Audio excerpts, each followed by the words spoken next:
Chapter 5. The doorbell went. Angelica was beaten to the punch by Tommy. He knew kindly Mariana from next door was coming over to spend time with him. He loved the way she made him feel.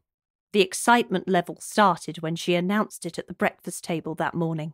They reached a crescendo at the dinner table that night, with Tommy bouncing up and down in his chair like he'd eaten 7 tubes of Smarties, when in fact his tea was spaghetti bolognese. "Mariana!"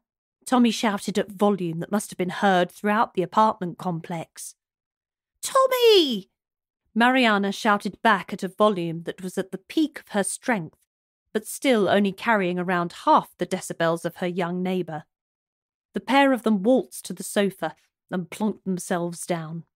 Angelica watched this from her vantage point halfway down the stairs. It was so warm and loving that a tear rolled down her cheek. When she left the UK, knowing nobody, she had feared a life of solitude for her and her son. She met Mariana on the second day in the apartment building, and they struck up a friendship immediately. That was the moment that Angelica knew she would be able to make a home for her and Tommy and Javier. Angelica went back upstairs to put the finishing touches to her makeup.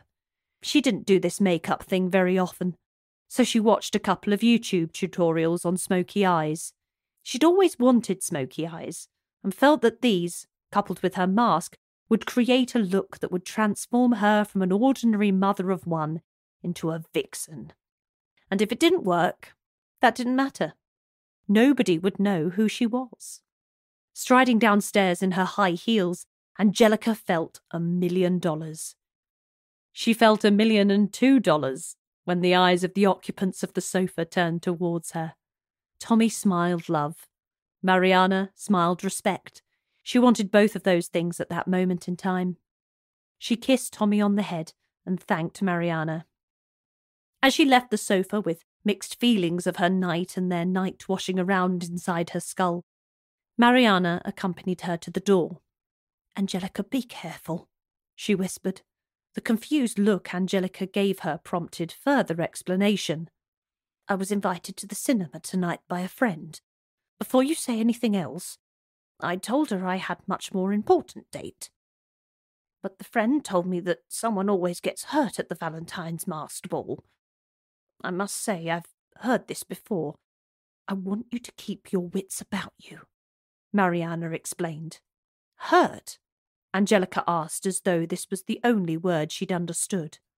"I don't know anything more than that.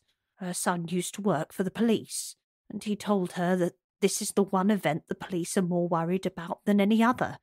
It's a private event with private security, so there are no police present. But every year someone seems to get hurt. I'm sorry I can't be more use than that. I'm just passing along what I've heard. Stay safe." Angelica nodded.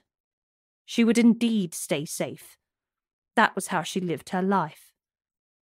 As she left, there were a few thoughts of what Mariana told her, but the most pressing thing on Angelica's mind was that she hoped Tommy would be luckier in love than she had been.